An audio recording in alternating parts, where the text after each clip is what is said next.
Hola, yo soy Daniela Yo soy Julie. y esto es Lexia. Palabras en griego. Filosofía y literatura. Con Valentina Corradine. El día de hoy vamos a estar teniendo una conversación sobre este gran dilema que hay entre la filosofía y la literatura.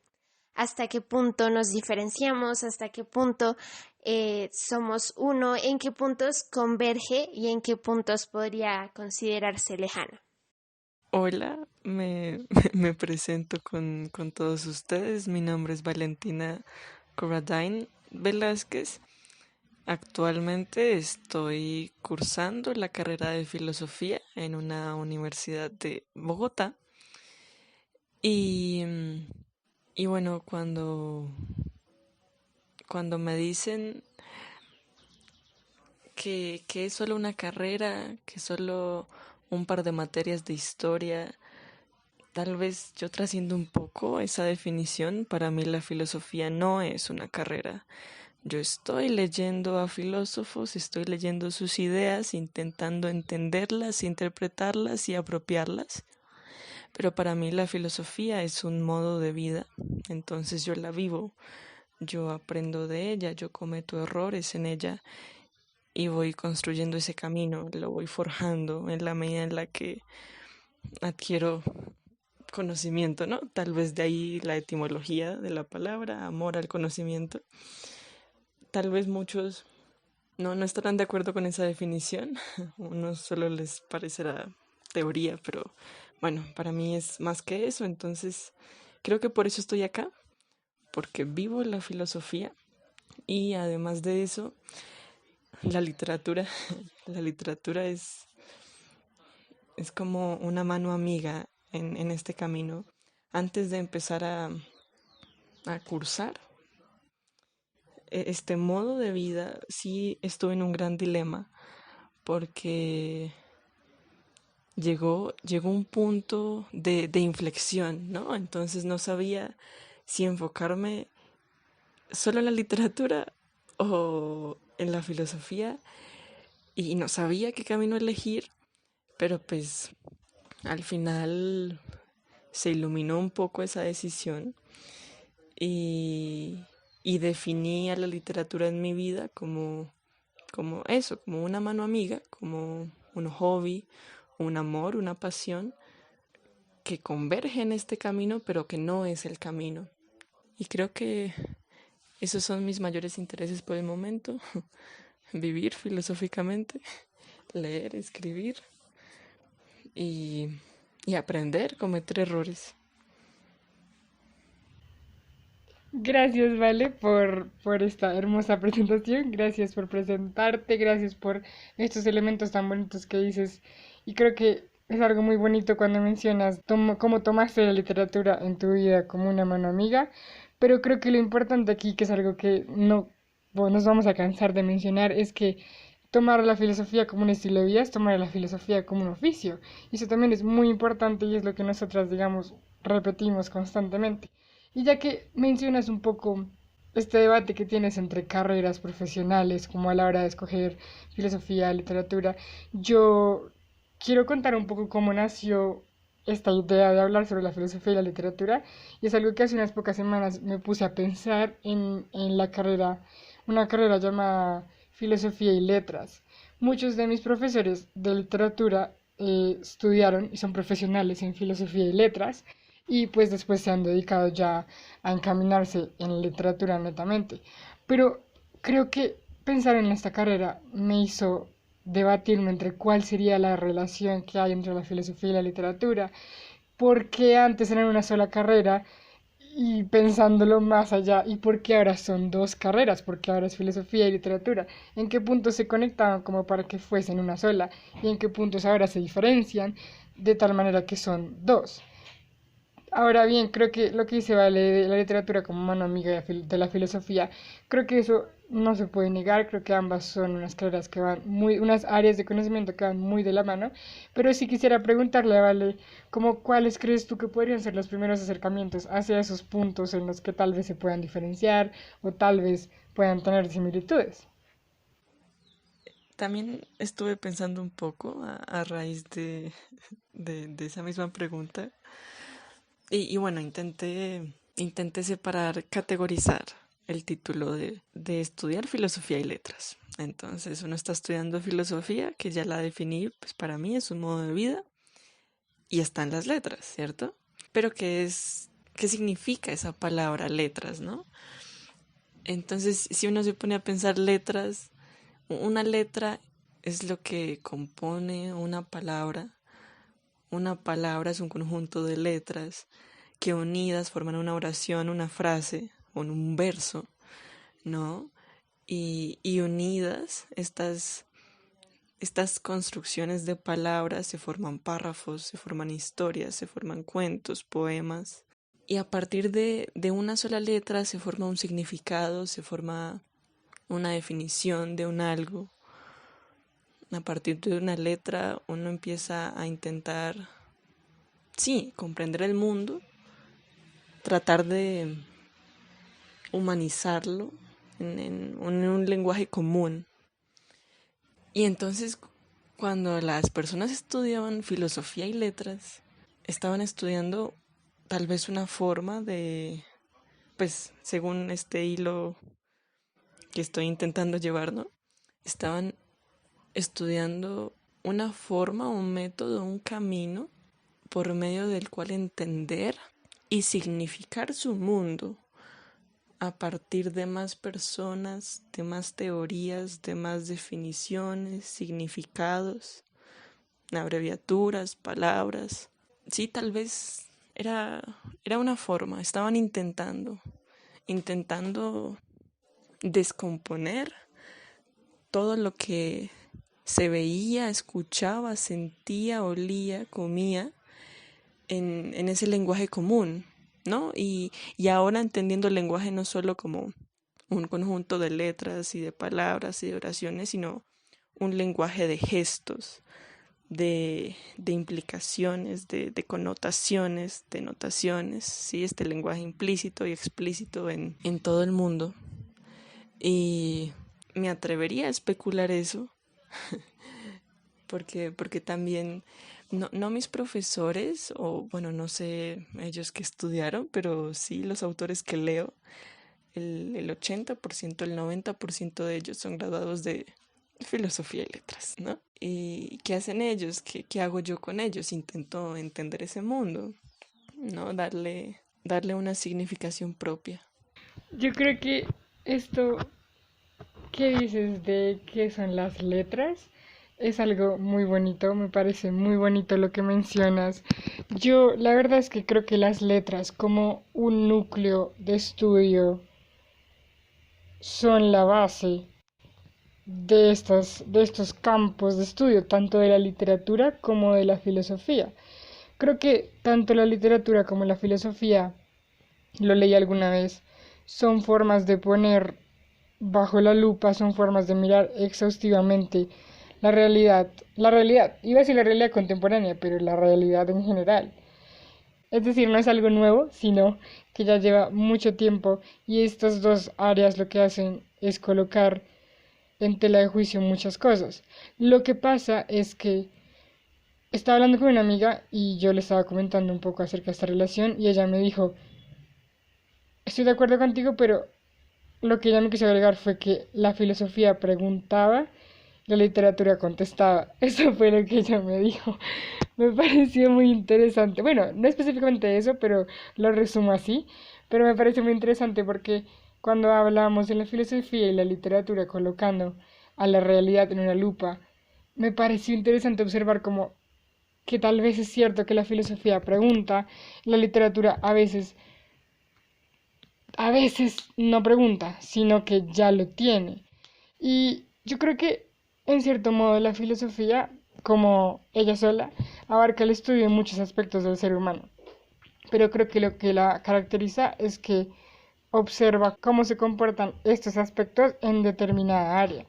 Y se observa la relación entre el pensamiento y la lengua, o el pensamiento y el arte, o con el conocimiento, como un mundo de conexiones.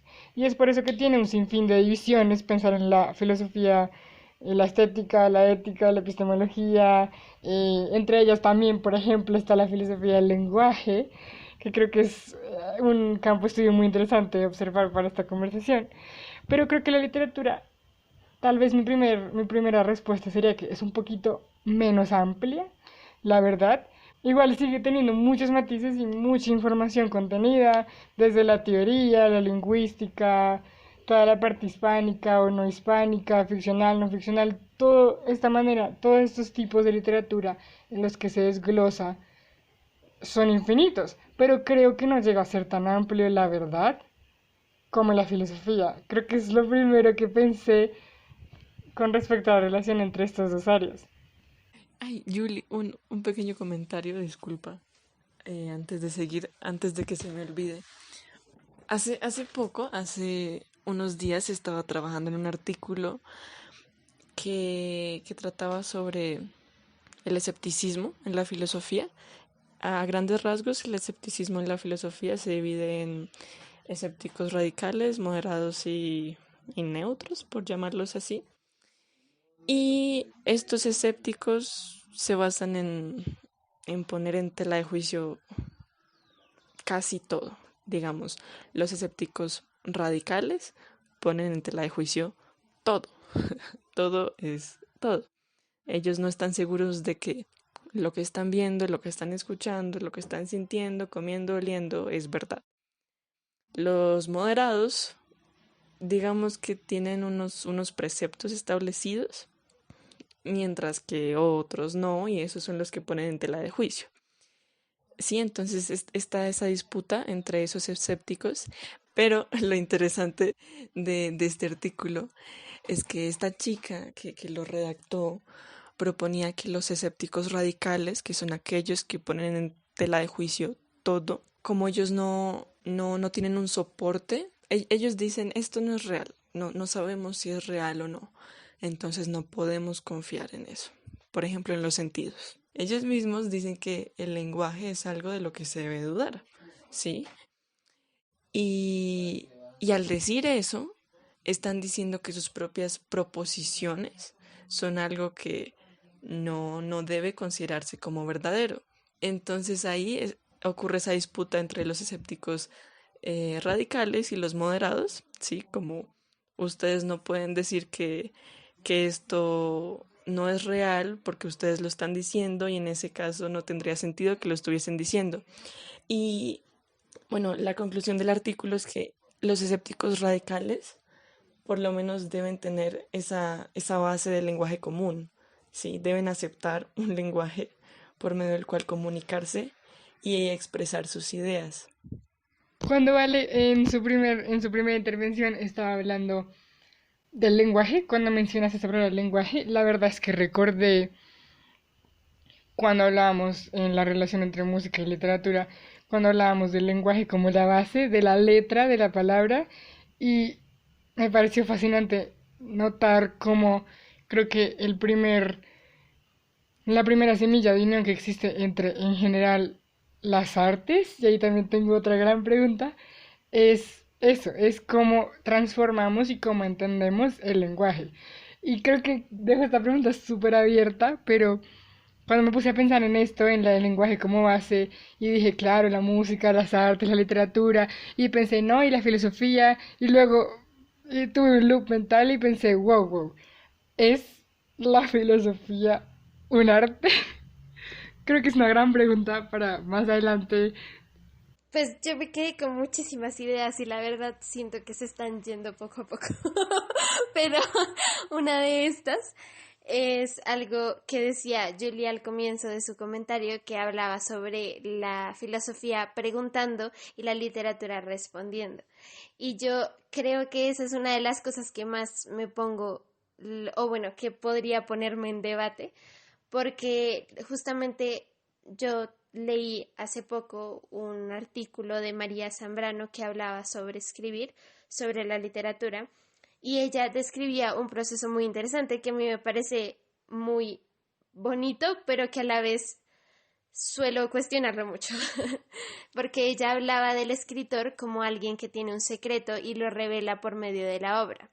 Sin embargo, ese secreto ella dice que no está totalmente formado y que al escritor al ponerlo en la obra también está sembrando todo su cuestionamiento y todo eso que tiene como de la necesidad de conocer más sobre eso que está escribiendo. Y eso se lo transmite al lector.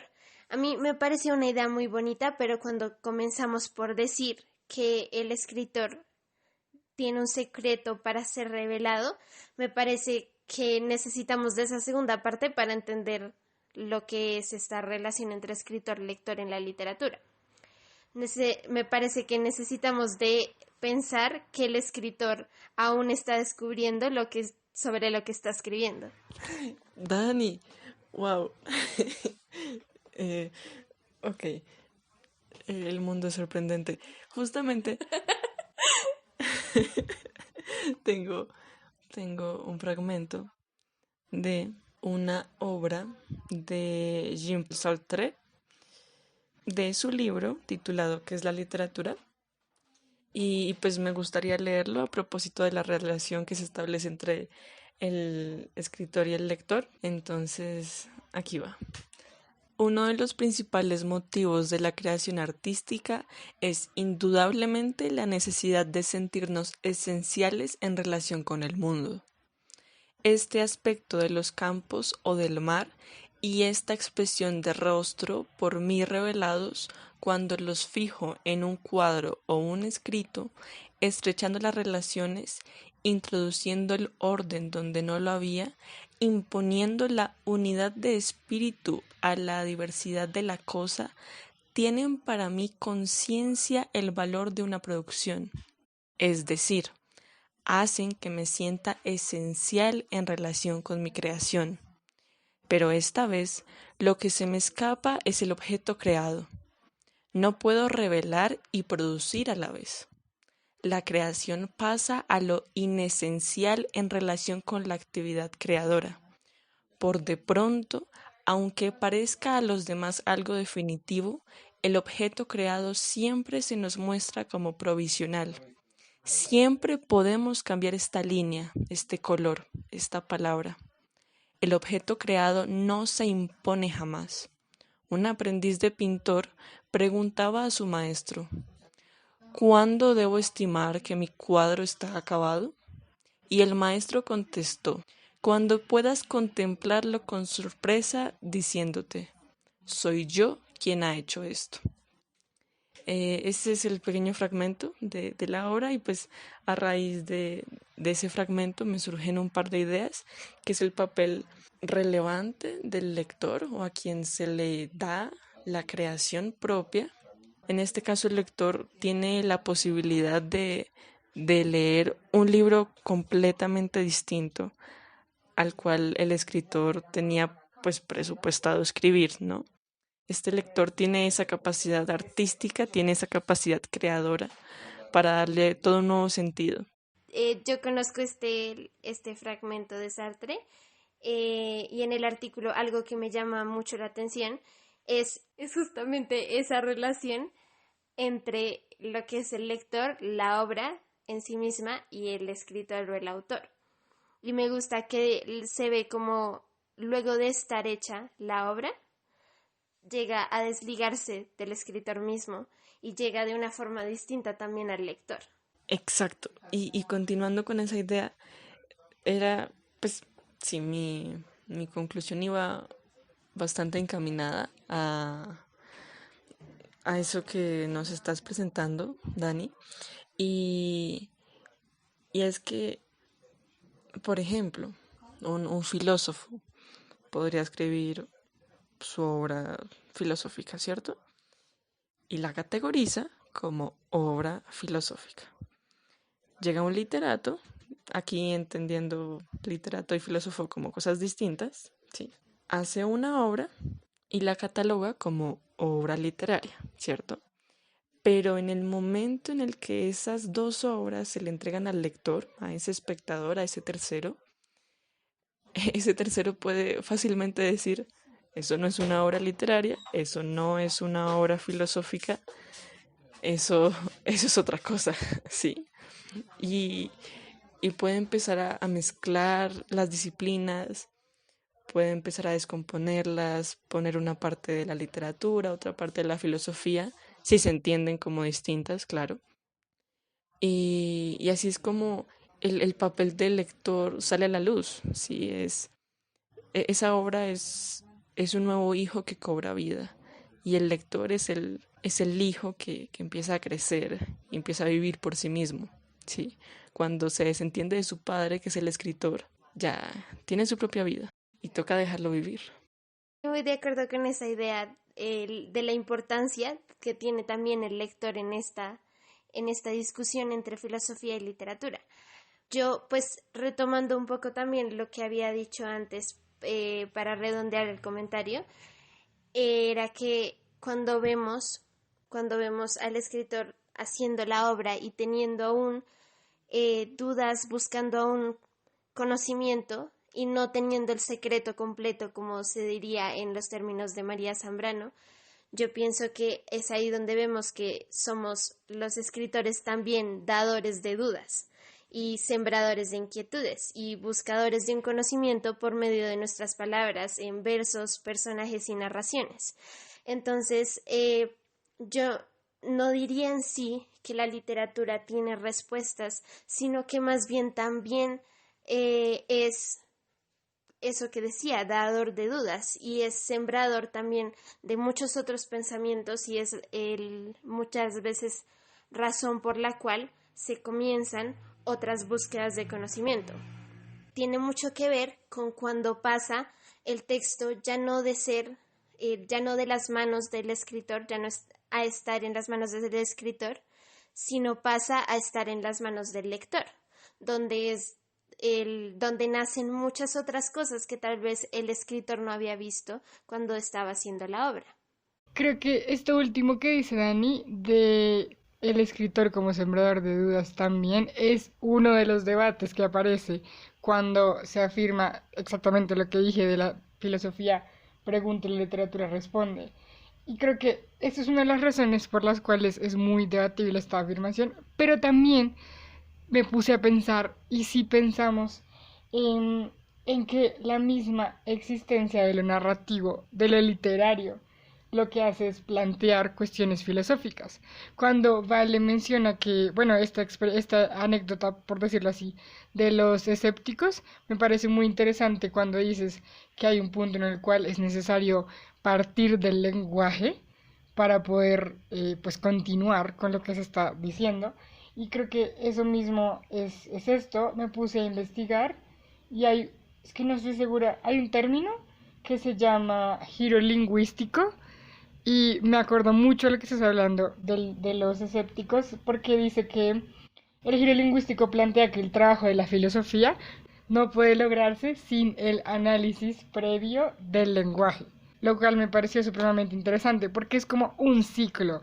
Este trabajo filosófico no se puede lograr sin empezar por el lenguaje, pero es que la misma existencia del lenguaje lo que hace es desarrollar más problemas o más cuestiones filosóficas. Entonces como un constante regresar de esto, como un área lleva a la otra y como la otra lleva a la una, y por eso mismo es como esta frase de la filosofía preguntando y la literatura contestando, que no es errónea, sino que también sería volver a colocarla en sentido contrario, como la filosofía preguntando y la literatura contestando, mientras la literatura pregunta y la filosofía contesta. Oh, por Dios, guardo 2020.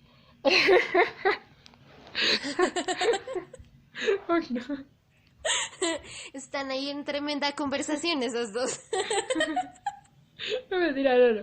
Bueno, discúlpeme ya, dejo el chiste. La última cosa que quería comentar como para darles el paso como también a sus comentarios es que cuando ustedes están hablando de la relación entre el lector, obra y pues digamos autor, y cuando Vale habla de que cuando esta obra se entrega, un filósofo entrega, como dice Vale, entendiéndolas como algo distinto, cuando un filósofo entrega una obra, la llama obra filosófica, y cuando el literato entrega una obra, la llama obra literaria, pero el lector es a veces el que moldea mucho cómo será esta obra, y yo creo que era imposible no pensar en una obra en específico y yo sé que cuando la diga ustedes van a entenderlo porque es nuestra gran y muy amada obra La insoportable levedad del ser de Milan Kundera. Esta obra yo recuerdo que cuando la leímos y la estábamos investigando, leí que en ocasiones es clasificada y considerada como una novela filosófica, pero que es muy interesante observar que Milan Kundera no cree eso, él al contrario, y lo tengo aquí, lo busqué, dice que va más allá de la filosofía, porque trata de encontrar la esencia existencial de los personajes. Y que cuando agrega esa palabra de personajes, me parece que la discusión toma un giro muy interesante porque se supone que la gente cree o está clasificada como una obra filosófica, pero Kundera para negar eso lo que dice es, óyeme, pero es que lo que trato de encontrar es una esencia de personajes, como si la narrativa fuera la misma realidad, ya no es una esencia del ser humano, sino como una esencia de los personajes. Es como un traslado muy interesante que me empecé a cuestionar cuando leí esta opinión de Milan Kundera con respecto a cómo clasificar su obra. También me gustaría contarles que justamente hace poco, sí, las coincidencias aquí son muchas, participé de un café literario y, y tuve la apasionante oportunidad de, de ser quien ayudaba al moderador bueno, a coordinar el tema logístico, la selección de obras, el hilo conductor. Y justamente el café literario era literatura y filosofía. Y para este café literario planteamos una serie de posibles relaciones entre la literatura y la filosofía y creo que este es el momento pertinente para mencionarlas a raíz de lo que se está llevando a cabo en la discusión. Por ejemplo, un posible camino es entender a la literatura y a la filosofía como uno, ¿sí? Entonces no me voy a atrever a decir literatura filosófica o filosofía literaria. Oh, por Dios. No, se lo voy a decir como uno, porque creo que eso también dependería mucho de uno, ¿no? Y de la importancia que le dé a cada término. Otra posible relación es que hay algún tipo o alguna mínima parte de la aproximación a la literatura que no es un tipo o que no hace parte de la aproximación a la filosofía, ¿sí? Entonces, hay un poquito de la literatura que no es un poquito de filosofía. Lo mismo ocurre en el caso contrario. Hay un poquito de la filosofía que es literatura y hay otro poquito que no es literatura, ¿sí? Comparten como ese gajo, ¿sí? Otro tipo de relación es que ningún tipo de aproximación a la literatura es un tipo de aproximación a la filosofía y el caso contrario de ningún tipo de aproximación a la filosofía es un tipo de aproximación a la literatura, que es el caso que estábamos planteando de que son cosas por completo distintas. Además de eso, existe otra diferencia que yo en este caso la catalogué como una diferencia de tipo y no de grado. ¿Eso qué implica? Que se tiene, bueno, la obra filosófica, se tiene la obra literaria, por decirlo de alguna manera, y no hay un punto en donde avanzando o cambiando ciertas cosas de una o de la otra obra llegue a ser la otra obra, ¿sí? Otro tipo de relación es que todo tipo de aproximación a la literatura es un tipo de aproximación a la filosofía y también viceversa, todo tipo de aproximación a la filosofía es un tipo de aproximación a la literatura. Y esto es distinto al primer escenario en donde la literatura y la filosofía son un uno. En este caso es que comparten todo, pero a pesar de eso existe una distinción entre ambos, o sea, se llega a saber qué es cada cosa. Y otros escenarios también que considero importantes de mencionar son, por ejemplo, que todo tipo de aproximación a la literatura es un tipo de aproximación a la filosofía, mientras que algún tipo de aproximación a la filosofía no es algún tipo de aproximación a la literatura. para hacerlo un poco más sencillo, imagínense el conjunto de la filosofía, un círculo grande, ¿cierto? Y dentro de este círculo que compete a la filosofía hay una parte de la literatura, ¿sí? Hay un círculo más pequeño que está contenido dentro de este círculo mayor de la filosofía. Y hay otro círculo de la literatura, pero que está fuera de este círculo grande que le compete a la filosofía. Y lo mismo ocurre en el caso contrario. Imagínense el conjunto grande de la literatura, el círculo grande, dentro está contenida una parte de la filosofía y afuera está contenida otra parte. Y también hay dos escenarios un poco más sencillos y tal vez podría especular que son los más controversiales, que ver a la filosofía, por ejemplo, como el círculo grande y a la literatura dentro de este círculo grande, ¿sí? O el caso contrario, a la literatura verla como ese círculo grande y dentro de la literatura está la filosofía. La filosofía es una parte de la literatura, sí, en este caso. Y esos son los posibles escenarios y distinciones. Creo que también básicamente todos estos caminos dependen mucho de la definición que se tenga, de lo que se entienda por literatura y por filosofía. Yo creo que para abordar como esta parte de lo que es la literatura y lo que es la filosofía, yo siento que no podría acercarme bien a una definición exacta de lo que es la filosofía, pero sí al pensar en esto puedo decir algo de la definición de literatura que pienso que radicaría en una diferencia. Y es algo relacionado con lo que decía Julie sobre los personajes. Y es que si pensamos en un sustrato, por ejemplo, si pensamos en un sustrato de la literatura como es la ficción y la ponemos en comparación y diálogo con la filosofía, vemos que si bien se puede transmitir filosofía por medio de la ficción, las ficciones que aparecen en los textos filosóficos no son narradas con la finalidad literaria, con una finalidad literaria. ¿A qué me refiero específicamente? No con una preocupación de fondo o no pensando con una preocupación de fondo, sino pensando en una preocupación de forma, como lo hace la literatura.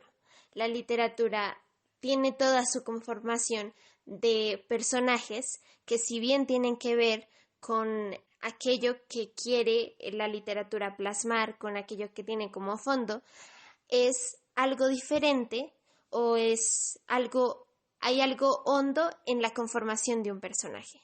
Y se hace la conformación de un personaje no como ejemplo de algo, sino como sí mismo, como persona o como herramienta o elemento importante de la obra literaria. Entonces yo cuando me aproximé a esto, eso fue lo que pensé primero. Y pensándolo muy sencillamente, es como pensar en la literatura, o en la literatura cómo construye estas ficciones o cómo construye estas narraciones, cómo construye estos versos que a la vista, por ejemplo, de alguien que quisiera hacer la diferencia, es una preocupación artística que desde mi punto de vista no tiene igual la filosofía. Porque si bien podríamos decir preocupaciones estéticas que tiene la filosofía, no podemos decir que no tiene las mismas que la literatura, porque la literatura está buscando estas formas de expresión, por ejemplo, en poemas, estas formas de expresión en narraciones, está buscando una trama, está buscando personajes, está buscando un espacio, está buscando una forma de narración y nos está hablando de todo esto que hasta cierto punto yo diría que son esa vertiente que que aleja a la filosofía y a la literatura. Y sé que es difícil desligar todos estos elementos de forma de un fondo, porque es ahí en el fondo donde yo pienso que hay una diada muy fuerte que nadie podría separar entre la filosofía y la literatura. Y es algo que yo, la verdad, quería hablar más adelante, pero siento que esta es como la oportunidad perfecta para mencionarlo, que es sobre cuando se piensa ser escritor y tú crees que vas a estar desligado de la filosofía. Es algo que, por ejemplo, yo pensaba cuando yo, la verdad, nunca lo había pensado así en sí hasta el momento en que comencé a tomar como mis notas y a pensar todo esto sobre el capítulo de hoy. No había pensado que tanto me daba cuenta yo que tenía de filosofía cuando estaba creando mis textos literarios. Y es algo que yo llegué a una conclusión, que es que por más que un escritor no quiera o quiera desligarse de la filosofía, no puede hacerlo, porque cuando hablamos de fondo, hablamos de un cuestionamiento profundo sobre la vida que necesariamente nos lleva a un cuestionamiento hasta cierto punto filosófico. Entonces, siento que es una diada muy fuerte que cuando hablamos de fondo no se puede quitar, pero la diferencia para mí está cuando hablamos de forma y las diferentes preocupaciones estéticas que tenemos en ambas áreas. Ahí, Dani, me gustaría tal vez ampliar un poco el escenario. Resulta que en filosofía hay diferentes manifestaciones en términos de forma. Por ejemplo, Platón escribió diálogos, Séneca escribió cartas, Michel de Montaigne escribió ensayos, Voltaire escribió novelas. No recuerdo cómo se llamaba este poeta de la época clásica, pero hubo un poeta de la época clásica que escribía poemas respecto a lo que era Sócrates. No sé si alguna recordará el nombre, pero se me fue. Creo que es Aristófanes, Aristófanes, ¿no? sí, y las nubes, exacto. Aristófanes escribió poesía. Marco Tulio Cicerón intentó escribir una especie de diálogos también, pero no lo logró tanto como Platón. Y entonces eso, eso denota que cada filósofo tenía una forma por completo distinta de expresar sus planteamientos filosóficos, ¿sí? Me atrevería a decir a que todo dependía de cómo lo querían expresar. Por ejemplo, Aristófanes. En muchos casos quería hacer un tipo de crítica burlona, burlesca, ¿sí? Satírica, frente a lo que era Sócrates. Y En sus comedias. Era un sí, comediógrafo. y por eso especulo que elegía la poesía para darle más fuerza a ese discurso que quería transmitir. Platón, por otra parte, quería que ese conocimiento que estaba intentando transmitir fuese lo más simple posible para que todos pudiésemos intentar entenderlo. ¿Por qué? Porque lo que pasa en los diálogos de Platón, y las invito a leerlo si no lo han hecho porque es estupendo, es que intenta que Sócrates, como el personaje principal de sus diálogos, explique de diferentes formas lo que está intentando exponer. Sí, entonces hace que ese mismo diálogo con el que conversa le pregunte a Sócrates, pero Sócrates, no te estoy entendiendo, explícamelo mejor, por favor. Y ahí Sócrates toma otro ejemplo, otro caso de la vida real, o de la vida no real, o bueno, del mundo supraceleste, e intenta explicar nuevamente esta teoría. ¿Sí? Entonces, este formato del diálogo permitía eso, que se diera dar a explicar una y otra vez hasta que el interlocutor entendiese por lo menos lo que estaba intentando explicar Sócrates, ¿sí? Entonces, en esta medida la filosofía no se limita solo a una forma, ¿sí? Y probablemente cada uno de estos filósofos y filósofas tenían pues un sentido o un propósito al utilizar estos esquemas. Yo quería hacer un comentario sobre eso, y es que justo por eso yo siento que es como una parte también complementaria a lo que yo quería expresar, porque yo lo primero que pensé, la verdad es que no conocía mucho de filósofos que hubieran escrito poemas, pero sí que pensé como en aquellos que hacían novelas o aquellos que hacían la dialéctica, por ejemplo, fue lo primero que pensé. Y yo había pensado en eso justo como ejemplo también de una de las cosas que dije antes, que la dialéctica como método de la filosofía da paso a textos cuya forma podría considerarse cercana a un género literario. Aun así, su naturaleza va más allá del género y busca un razonamiento completo de la realidad.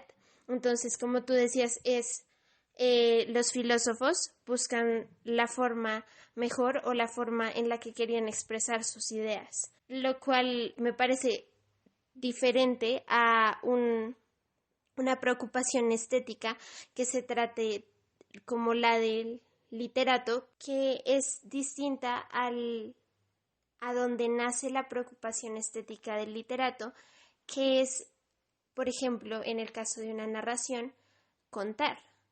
Entonces, siento que son como dos raíces, se trata como de la primera semilla que se siembra, mientras que el filósofo siembra una semilla de el conocimiento o el cuestionamiento que quiere hacer. Siento que el literato siembra una semilla con una idea primera de una historia y no tanto del conocimiento, el cuestionamiento sobre la vida que quiere hacer, sino de, por ejemplo, esa historia que quiere contar, que le va a llevar a hablar sobre un montón de cosas de la realidad, pero que él primero ha pensado en un personaje, él primero ha visto a alguien en el Transmilenio y va a hablar sobre él, él primero ha sentido algo sobre lo que quiere hablar, pero es como esa primera semilla, siento que ahí está la diferencia, esa primera semilla literaria que se diferencia hasta cierto punto a la primera semilla filosófica, pero que al final, como decía, en el fondo terminan entrecruzándose porque no hay más bella forma que leer al mundo que en estas dos, que poniendo a estas dos disciplinas en concordancia. Tengo dos grandes cosas que decir con respecto como a sus últimos 4 comentarios. Wow. Y la primera es cuando Dani habla de una leve diferencia, y me gusta mucho como esto que mencionas de la semilla.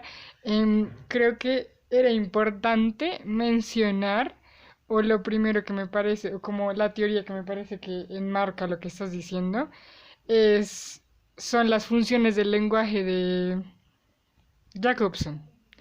Recordé y estaba buscando un poco, y es que al inicio el término literatura no existía. Entonces, cualquier obra escrita era considerada como lo literario, no con ese término, pero sí como lo literario. Cualquier cosa que se escribiera, eso era cuya función era nada más ser leído. Pero poco a poco, y en especial con Jacobson, que él hacía parte del formalismo ruso, fue que él empezó a entender cuál era la finalidad del ejercicio literario. Y creo que esa es una de las cosas, o creo que esa sería la palabra o el término para decir lo que está diciendo Dani, y es que la filosofía y la literatura creo que tienen finalidades distintas. Y como tienen esas finalidades distintas, o esas finalidades distintas, por ejemplo en la literatura, porque es digamos desde la que puedo hablar con más certeza, se da por la función poética del lenguaje.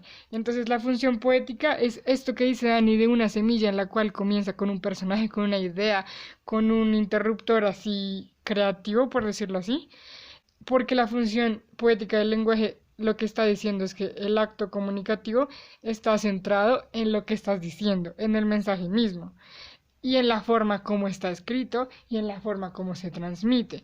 Entonces es eso que menciona Dani de cómo la literatura está muy enfocada hacia el mensaje mismo, hacia los personajes mismos.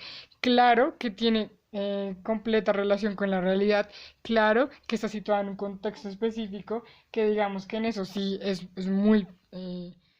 es igual a la filosofía, que ambas poseen características propias de su época y lugares donde se han desarrollado. Si vemos una línea del tiempo, hay literatura antigua, medieval, clásica, renacentista, barroca, romanticista, moderna, contemporánea, y sucede lo mismo con la filosofía. La filosofía también tiene estas grandes divisiones en las cuales se observan características específicas de, digamos, su época y su lugar de origen. Y la segunda cosa que quería mencionar es cuando Vale estaba comentando estos ejemplos de filósofos haciendo uso de la narrativa. Me parece fantástico porque yo también quería mencionar que muchos filósofos han encontrado en la narrativa ese mecanismo para transmitir sus teorías. Y también ha sucedido que muchos literatos, digamos escritores, lo que hacen es que han encontrado la manera de colocar o plantear cuestiones filosóficas y temas filosóficos para dejar constancia de ellos en sus narraciones. Yo tenía anotado el ejemplo de Philip Dick, como cuando leímos para el primer episodio, leímos algunas peculiaridades de los ojos. Y Philip Dick habla mucho sobre la percepción, sobre la verdad, sobre la falsedad, digamos, por medio de la ciencia ficción. O recuerdo también a José Saramago con ensayos sobre la ceguera, ensayos sobre la lucidez. Y creo que esta misma obra que mencioné hace unos momentos de La insoportable levedad del ser, Milan Kundera, como hace múltiples referencias. El libro comienza haciendo referencia al eterno retorno de Nietzsche y como hace muchas referencias a la antigüedad griega, también que abre muchas puertas a la larga a cuestiones filosóficas. Entonces creo que me mantengo como en esto de cómo se ven, claro que se ven unas muy leves diferencias, pero creo que cada una de estas diferencias lo que hacen es encaminar a una disciplina, también a ver cómo funciona la otra y acercarse a la otra. No son diferencias que hagan que las alejen, sino que son diferencias que a veces hacen que una busque a la otra para determinadas cosas y la otra busque a la una para otras cosas. Tal vez a propósito de lo que estás mencionando, Julie, me gustaría leerles otro fragmento del artículo titulado Filosofía y Literatura, de la retórica a la poética, escrito por Carlos T. Vaut, ¿sí? Que creo que es como una síntesis de lo que se está discutiendo y dice: con ello pudiéramos tal vez plantear que la cuestión debatida no sería cómo se diferencian funciones del lenguaje que prácticas o discursos determinados vehiculan de manera especial, sino ver de qué manera diferentes prácticas artísticas discursivas refieren de manera también diferente a un mismo mundo. El punto de interés estaría, por lo tanto, en el análisis, ciertamente problemático, de esas diferencias en sus razones y en sus efectos. Cómo las ficciones pueden entrelazarse como argumentos, cómo estos conforman lenguajes que frecuentemente poseen una autonomía similar a la del arte, cómo éste conlleva y se correlaciona con procesos de aprendizaje moral y cognitivo, etc. Tal ámbito de problemas compete a disciplinas muy diversas, a la teoría literaria y a la filosofía del lenguaje, a la teoría de la argumentación y a la retórica, a la estética y al análisis de los procesos de aprendizaje, y quizá ante todo a las maneras como pueden entender sus mutuas relaciones. Pero estas relaciones entre disciplinas diversas parecen remitirnos a su división de tareas y esta a los criterios para establecerla. De nuevo, un problema de canon. Mientras Vale estaba leyendo, creo que lo primero que volvió a mi mente fue esta pregunta de filosofía como arte, cuando Vale está hablando, y creo que el final es lo que más me hace pensar en cuál sería estas respuestas de la filosofía como arte, y es cuando Vale habla de los cánones. Y es algo muy loco, muy interesante pensar cómo funcionarían. Digo, yo la verdad no estoy muy segura de cómo funcionarían los cánones en la filosofía, la verdad no lo tengo claro, pero sí me parecería cómo en los cánones, en la literatura, han determinado, pues esto que hablaba al inicio de la función poética, han determinado que no todo lo que se escribe es literatura o podría ser considerado como literario. Pero creo que pensar en estos cánones lo que me hizo pensar fue en la estética y en el arte por consiguiente, y creo que pensar que el arte estético, el simple hecho de que en la filosofía haya, digamos, una rama que sea la estética, creo que el arte es de fondo estética y por eso es de fondo filosófica. Y la filosofía a la larga también se vuelve artística. Yo estuve leyendo un poco sobre, digamos, esta relación y muchos artículos acaban por decir que la filosofía es ciencia y arte. Y me parece muy interesante, porque cuando dicen que la filosofía tiene como una unidad o una unión entre ciencia y arte, me parece que es perfecto o se une perfectamente a lo que Vale decía al comienzo de la filosofía como un estilo de vida y no solo como teorías, pero que a la larga es una combinación perfecta entre las dos. Y creo que eso sucede también pues con la literatura, que tal vez está como esta, hay como dos extremos. Un extremo en el cual la filosofía y la literatura, o la gente cree que la filosofía y la literatura son esta carrera en la cual te mueres de hambre porque no tienes nada que hacer y es solo un hobby y cómo se te ocurre estudiar eso. Y hay otro extremo en que creen que la filosofía y la literatura son, como hablábamos también en los episodios anteriores, son de élite, son un trabajo muy esforzado, un trabajo que requiere mucho estudio, un trabajo que solo son teorías, un trabajo que es un ladrillo, un trabajo que no aprecia también como la personalidad de cada persona, de cada persona estudiando estas carreras. Y creo que ahí lo importante es destacar que la filosofía, bueno, que la literatura en general ya la hemos definido como arte, pero entonces voy a agregar a la filosofía, digamos, a este mundo artístico, que la filosofía también tiene esta parte artística, estética importante. Y es que este arte científico, le leí, de la filosofía, busca eso, así lo entiendo yo, busca el núcleo como de todo, busca las verdades de todo, busca, sí, como estas respuestas. Y creo que siendo arte y ciencia, la filosofía a la larga lo que hace es ser creadora y pensadora. Y lo dije así porque recuerdo que pues nuestra primera invitada dijo que el artista y pues por consiguiente también el literato no solo era creador sino que también era una persona que piensa, que como dice Dani, que también genera dudas y pensar en que la filosofía es lo mismo, la filosofía no es nada más el pensador sino que también hay un proceso de creación y eso me parece que lo une necesariamente con el lado estético y artístico. Es algo que se me vino mucho a la mente o quería intentar darle como un acercamiento cuando Vale leyó este pasaje que me pareció fascinante. Yo quería nombrar una cosa que me parecía interesante desde antes, que es cuando lo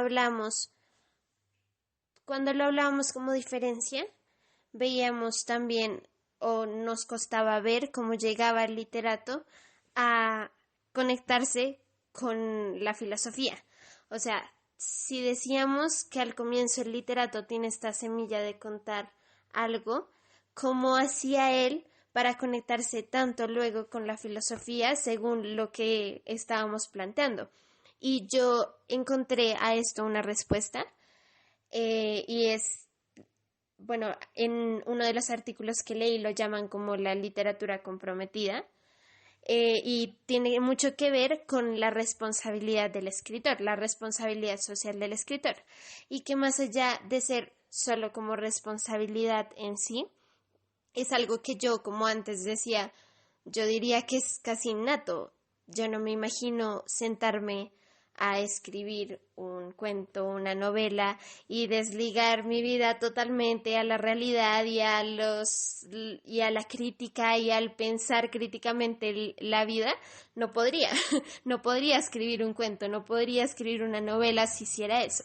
Entonces, pero si dejáramos eso y no lo pusiéramos como argumento, tendríamos que ir a la responsabilidad del escritor. Y cuando hablamos de literatura comprometida, quisiera leer una cita de un catedrático y poeta peruano que se llama Rubén Quirós, que dice que las ideas o propuesta que usa la artística literaria no puede dejar de lado ese compromiso social y ético. Esa es la ecuación que ellos consideran, o que ellos, ahí se está refiriendo a los escritores, consideran clave para hacer literatura, que es esta literatura comprometida. Lo que significa que el literato como artista no puede ignorar su responsabilidad social de retratar la sociedad, de imprimir la reflexión y dar crítica y opinión que haga pensar al lector y remueva su sentido crítico frente a su realidad. Y no solamente, como decíamos, esta responsabilidad o esta literatura comprometida, sino en generar toda literatura. Tiene también esta semilla que es puesta como responsabilidad, o aún puesta como algo innato, como decía antes, de hacer pensar sobre la vida. Está mayormente vinculado con el último comentario de Julie. Y también siempre he tenido un conflicto muy grande en mi vida, y es intentar diferenciar y vincular filosofía y poesía, porque pues según la etimología de la palabra poesía viene de poiesis, o no sé cómo se pronuncia bien, me disculpo por eso, pero es creación, y para mí la filosofía es creación, sí. Yo estoy creando una forma de vida, estoy creando nuevas formas para ver el mismo horizonte llamado mundo, llamado vida, pero también la estoy reconstruyendo y manifestando por medio de la palabra escrita. Entonces, pues yo siempre digo que la filosofía es poesía. Puede ser como un argumento circular, la una es la otra, porque también enfocándolo en el aspecto sobre el arte, a mí la palabra poesía de por sí me denota mucha pasión, me denota mucho entusiasmo, mucho enamoramiento por lo que se hace. Y me es imposible poder pensar la filosofía sin ese amor tan grande que se puede llegar a tener. Yo quería hacer un comentario acerca de esto que me parece genial, que dice Vale, y sin duda, pues antes de hacer este comentario, sin duda creo que una de las cosas más valiosas que nos deja cada uno de estos capítulos hablando con alguien más sobre el arte es darnos cuenta sobre estas cosas que no habíamos visto en los otros. Y definitivamente me encanta esto que dice Vale, porque ver la filosofía como creación también le abre a uno como literato los ojos sobre todo lo que puede ser o lo que puede significar la creación y el arte en general. Y me gusta mucho, y por esto quería introducir un poco este último tema para que habláramos, y es sobre eso que reiteramos con Julie una y otra vez en los capítulos, y es el oficio del literato, el oficio del escritor, y en este caso en relación también un poco con tu experiencia, cómo has vivido este oficio de la filosofía, este oficio del filósofo. Porque yo creo que algo que hablamos en muchos capítulos es esto que también Julie tocaba un poco antes, y es el pensar la literatura, el pensar el arte no como un oficio, y que es algo que solamente viene de una sensibilidad primera, o de lo que llamaríamos en términos así una inspiración. Ya hemos hablado pues una y otra vez sobre esto, pero que siento que tiene un matiz diferente también cuando hablamos de la filosofía, como el pensar en la filosofía de inspiración también, o sea, ¿qué piensas que ha hecho esto de pensar en la inspiración en ese campo de ser filósofo? Porque para nosotras siempre hemos hablado de cómo el oficio de ser escritor debe ser tomado como oficio para entender que no viene netamente de una inspiración, pero pues me gustaría conocer porque que no viene, o sea, que la semilla, a pesar de ser este amor, esta sensibilidad por el mundo, no es lo único que hace de una creación literaria. ¿cómo se ve esto? Me gustaría saber, pues es una pregunta más que todo para ti, ¿vale? ¿Cómo se ve esto en la filosofía? ¿Y cómo crees tú que se ha dado como esto de ser el oficio del filósofo? Y disculpa, vale, antes, digamos, de darte la palabra, sí, como también la pregunta que hace Dani me parece fascinante y también pensando mucho en la antigüedad, creo que me hace referirme mucho a la antigüedad esa pregunta, pensando en cómo los filósofos eran este grupo de personas que, no sé, como en una concepción en la que solo se piensan, se sientan a pensar y ya, y solo hacen eso.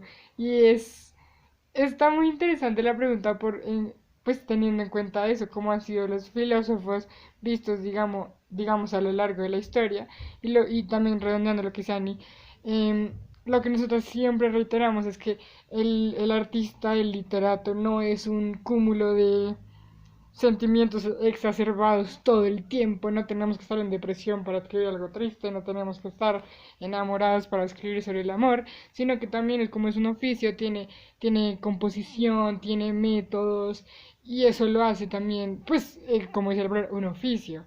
Y me encanta la pregunta de Dani, creo que ya así no te alargo más la respuesta. Bueno, el oficio de ser filósofo. Creo que ha sido, me atrevería a decir, de los más estigmatizados y estereotipados y, y clasificados en términos de clases, ¿sí? De clases sociales. Em, por varias cosas. La primera, también refiriéndome a la antigüedad. En la antigüedad, solo aquellos que tenían tiempo y solo aquellos que tenían recursos podían disponerse a ser filósofos. Las mujeres no podían, sí, las mujeres no tenían la posibilidad, básicamente porque eran consideradas un ser inferior, un animal, de hecho, un animal inferior al hombre como tal, entendido como hombre, eh, niño, joven, adulto, sí. Y entonces, en primera instancia, hubo esta primera eh, separación, ¿no? Entre sexo. El hombre podía ser filósofo, la mujer no podía ser filósofa. Y además hubo esta elitización de la filosofía, solo aquellos con el tiempo, aquellos que no tenían que trabajar todos los días para mantenerse, aquellos que ya tenían estos recursos fijos, podían dedicarse a la labor filosófica. Sí, entonces digamos que en un primer principio, muy lastimosamente, la filosofía estuvo relegada a solo un grupo de personas. Una élite. Exacto, y por eso elitizado. eh, después de eso, digamos que ese margen se abrió, ¿no? La mujer empezó a participar de las dinámicas del mundo, empezó a tener más oportunidades, más libertades, y cuando era acaudalada también pudo ser partícipe de esta labor filosófica, pero aún quedaba relegado el oficio del ser filósofo a aquellos con recursos, ¿sí? Porque tú, como trabajador que no tenía que comer, que no tenía dónde vivir, que tenía que sobrevivir, ¿sí? Del día a día, no podías ponerte a pensar, no podías tomarte ese tiempo, esa hora, esas 2 horas, para reflexionar. En la contemporaneidad, el oficio del filósofo tuvo más oportunidad. Sí, ya no eran solo los acaudalados, ya no eran solo los hombres, ya no eran solo las mujeres acaudaladas también, sino que cualquier persona podía adoptar la filosofía como propia, como suya. No obstante, creo que se está volviendo a repetir la misma dinámica. Solo las personas con poder y aquellos que, por decirlo así, tienen la vida ya, ya lista, si tienen que comer en su mesa, saben que tienen dónde pasar la noche, saben que tienen las herramientas necesarias para sobrevivir en este mundo, son aquellos que muy probablemente sean los que en mayor medida se dediquen a la labor filosófica. Sí, porque ocurre lo mismo que antes, en ese corre-corre de la vida, ese tiempo para pensar, para reflexionar, para filosofar, no existía y aún hoy en día no existe para algunas personas. Si unas personas lo piensan imposible, tomarse un par de minutos para descansar del cuerpo y de la mente, porque no pueden, porque si descansan Porque el tiempo es dinero. se mueren de hambre, sí. Y de la mano de eso también se fue forjando un estereotipo en este oficio del filósofo. Y es aquella imagen de la persona vaga, que solo divaga, recostada en el pasto y consumiendo algún tipo de alucinógeno o sustancia psicoactiva y no haciendo algo más con su vida. Así que en resumidas cuentas, pienso a la labor del filósofo desde antes, en su historicidad y ahora como algo muy complejo, algo que ha estado marcado por varias constantes socioculturales, económico-políticas, de todo tipo. Y ahora sí, podríamos decir que el oficio del filósofo hasta cierto punto es demostrar que no solo divaga sobre ciertas cosas, lo cual es bastante triste, ¿sí? Intentar limpiar ese nombre que fue forjado, esa identidad del filósofo. Y por otra parte, también uno de esos apuros del mundo moderno y contemporáneo, porque pues se ha venido desarrollando desde hace un tiempo atrás, es que pues pienso que la labor del filósofo también se ha limitado mucho a demostrar que uno debe tener un carácter crítico frente a todo, ¿sí? Que uno no puede decir sí, sino que tiene que cuestionar, que tiene que hacer una tesis, que tiene que desarrollarla, que tiene que ir más allá en el tema, porque si no, no es un buen filósofo. Y entonces está también esa carga de que no eres filósofo si no haces ciertas cosas en términos académicos, si no tienes una trayectoria de publicaciones en revistas, que no has publicado libros, que no te has codeado de la gente pertinente para ampliar estos círculos de investigación. Sí, entonces hay muchos factores que, que pincelan este oficio del filósofo. El dinero, las clases sociales, la pobreza, el qué dirán, la identidad que fue forjada y se ha venido construyendo y sigue hoy en día, las no oportunidades que se han dado como las oportunidades que se han venido construyendo. Todo ha hecho que el oficio del filósofo, a fin de cuentas, podría resumirse en una sola palabra: ambiguo. ¿Qué hace un filósofo? O se recuesta en el pasto, o investiga, o solo escribe libros, o solo se la pasa en su casa pensando, o solo consume sustancias psicoactivas. Sí, que es un filósofo. Creo que esos estereotipos que tú mencionabas se me hacen claves a la hora de entender cómo las personas creen que funciona la inspiración en la filosofía. Yo creo que estoy de acuerdo contigo. Digamos, la filosofía tiene una trayectoria muy, pues difícil. Y en general, la verdad es que creo que las artes han tenido que sufrírselas también un poco. O solo porque se me acaba de venir a la mente esto de que filósofo solo es profesor, literato solo es profesor.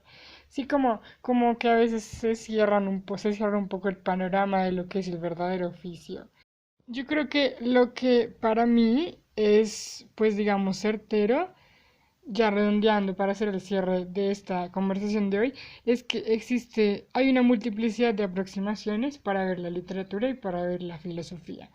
Ambas tienen finalidades diferentes, pero a la larga una necesita de la otra para muchas cosas y la otra necesita de la una para otras cosas. Y creo que es muy interesante observar cómo estas dos artes, porque yo creo que hay que incluir a la filosofía como este arte científico, pero es un arte, es estética y a la larga es también esto, es el pensamiento y es como cada uno de nosotros, cómo funciona la creación del autor, como dijimos, creadores y pensadores. Entonces creo que pues yo no podría desligar el arte de la filosofía y la filosofía del arte. Entonces ver cómo estas dos disciplinas, ambas como artes, se han ido codeando a lo largo de la historia y han tenido que ir pasando por muchas dificultades, pero que también a la larga nos demuestran que a pesar de todas las dificultades, aquí estamos en el 2020 estudiando filosofía y estudiando literatura porque entendemos y tenemos también gente a nuestro alrededor que entiende que tenemos un propósito y pues que estamos haciendo algo y no solo sentarnos en el pasto a escribir o sentarnos en el pasto a pensar todo el día. Creo que lo último que quisiera decir para terminar es una gran anécdota y es que antes de empezar el episodio pues le pregunté a mi familia como, bueno, ¿y ustedes qué creen, en qué creen que se parecen la filosofía y la literatura? Y me contestaron en que ambos hablan cháchara. Y me dio mucha risa. De nuevo, somos los que hablamos cháchara. Entonces creo que estas tres chicas que solo hablan cháchara se despiden. Y pues vale, muchísimas gracias por venir a hablar un poco de cháchara con nosotras. Así que gracias. Muchas gracias por invitarme. Me encanta, es algo que me encanta. Y espero regresar en alguna otra ocasión. Claro que sí. Claro que sí. Esperen muchas sorpresas. Gracias por acompañarnos. Y esto fue Lexia. Palabras en griego. No olviden seguir leyendo.